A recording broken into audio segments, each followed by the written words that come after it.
नमस्कार मित्रांनो, आज आपण पुरणपोळी कशी करायची ते शिकणार आहोत। चला तर मग सुरू करूया। इथे एक कुकर घेऊन त्यामध्ये 1 ग्लास हरभऱ्याची डाळ घेतलेली आहे। डाळ स्वच्छ पाण्याने धुवून टाकावी। त्यानंतर डाळ शिजवण्यासाठी यामध्ये जेवढी डाळ घेतली त्याच्या दुप्पट पाणी घ्यायचे आहे। कुकरचे झाकण लावून आपल्याला ही डाळ शिजवायची आहे। आता डाळ शिजेपर्यंत आपण कणिक मळून घेऊया। कणिक मळण्यासाठी त्यामध्ये 1 चम्मच मीठ घालावे आणि थोडे थोडे पाणी घालून ते कणिक मळून घ्यावी। इथे मी गव्हाच्या पिठाचा वापर केला आहे।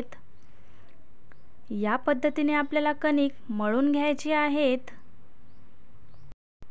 कुकरच्या 4 ते 5 शिट्ट्या आपल्याला करायच्या आहेत। त्यानंतर आपली डाळ व्यवस्थित शिजेल। डाळ व्यवस्थित झाली की नाही चेक करून घेऊया। तुम्ही बघू शकता डाळ व्यवस्थित शिजलेली आहे। त्यानंतर आपल्याला जेवढी डाळ घेतली त्याच मापाने आपल्याला इथे साखर टाकायची आहे। साखर टाकून हे आपल्याला शिजवून घ्यायचे आहे। साखर टाकल्यानंतर यामध्ये विलायची पूड घालूया। हे विलायची पूड घालून हे सर्व आपल्याला मिक्स होतपर्यंत फिरवून घ्यायचं आहे आणि थोड्या वेळसाठी शिजवून घ्यायचं आहे। इथे डाळ झालेली आहे। याच प्रमाणे आपल्याला डाळ शिजवायची आहे।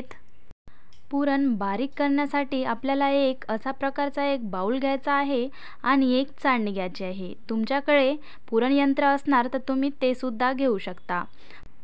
चाळणीवरती थोडं थोडं पुरण घेऊन एका चम्मचने ते पुरण बारीक करून घ्यायचं आहे। या प्रकारामध्ये तुम्ही बघू शकता इथे पुरण चांगल्या पद्धतीने बारीक झालेले आहेत।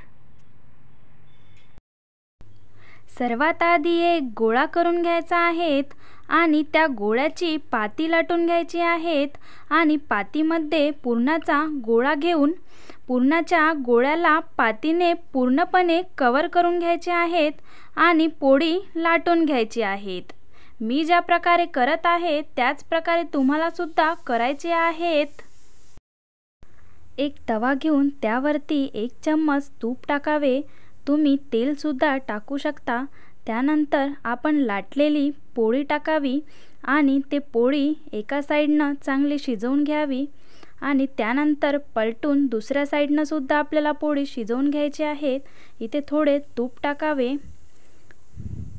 आणि शिजल्यानंतर आपली पोळी काढून घ्यावी। खमंग अशी पुरणपोळी इथे रेडी झालेली आहे।